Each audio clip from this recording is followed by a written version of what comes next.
عمل منصوبوں پر کام کیا جائے۔ وزیر اعظم شہباز شریف کی زیر صدارت لندن میں اجلاس، کہا کہ زراعت، آئی ٹی، معدنیات، ٹورزم اور قابل تجدید توانائی اہم شعبے ہیں جن میں بیرونی ممالک سے سرمایہ کاری آ سکتی ہے۔ ہدایت جاری کی کہ زیر تکمیل منصوبوں کو بروقت مکمل کرنے کے لیے تمام تر وسائل بروئے کار لائے جائیں۔ اقتصادی سرگرمیوں کے روڈ میپ میں نجی شعبے کا کلیدی کردار ہوگا اور ان کی شمولیت کو یقینی بنایا جائے گا۔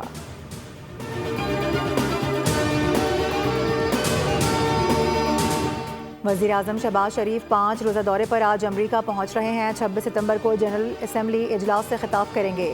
مقبوضہ کشمیر اور فلسطین سے متعلق پاکستان کا موقف رکھیں گے۔ شہباز شریف کی امریکی صدر ڈونلڈ ٹرمپ سے ملاقات کا بھی امکان۔ خطے سمیت عالمی امن و سلامتی پر تبادلہ خیال کیا جائے گا۔ نائب وزیر اعظم اسحاق ڈار نیو یارک پہنچ گئے۔ مختلف وزارتی اور اعلیٰ سطحی اجلاسوں میں پاکستان کی نمائندگی کریں گے۔ اسحاق ڈار وزیر اعظم کی مختلف مصروفیات میں بھی ان کے ساتھ ہوں گے۔ اقوام متحدہ کی جنرل اسمبلی کے 80ویں اجلاس میں شریک ہوں گے۔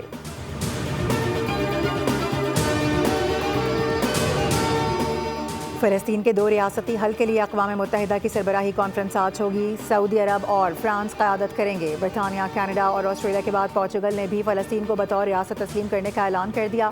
فرانس کی جانب سے آج اعلان متوقع۔ امریکہ نے برطانیہ، آسٹریلیا اور کینیڈا کا فلسطینی ریاست کو تسلیم کرنا نمائشی اقدام قرار دے دیا۔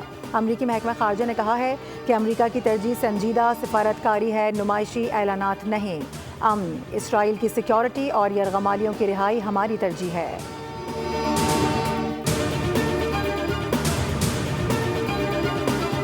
وزیر اعلیٰ سندھ سے بنگلہ دیشی ڈپٹی ہائی کمشنر محمد ثاقب کی ملاقات۔ 2 طرفہ تعلقات اور تجارت پر گفتگو ہوئی۔ پاکستان کی حالیہ سیلابی صورتحال پر بھی بات چیت کی گئی۔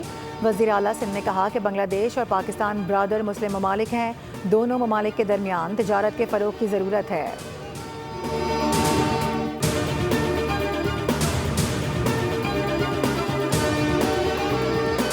اور ٹرانسپورٹ کے کئی منصوبوں پر کام جاری ہے۔ رواں خواتین کو فری پنگ اسکوٹی فراہم کریں گے۔ پیپلز پارٹی عوام کو سہولیات دے رہی ہے۔ وزیر اطلاعات سندھ شرجیل انعام ایمن کی میڈیا سے گفتگو، کہا کہ جام صادق پل کو 1 ہفتے میں مکمل کر لیا جائے گا۔ مزید ای وی بسز بھی کراچی پہنچ رہی ہیں۔ عوام کو ٹرانسپورٹ کی سہولیات دینے کی پوری کوشش کر رہے ہیں۔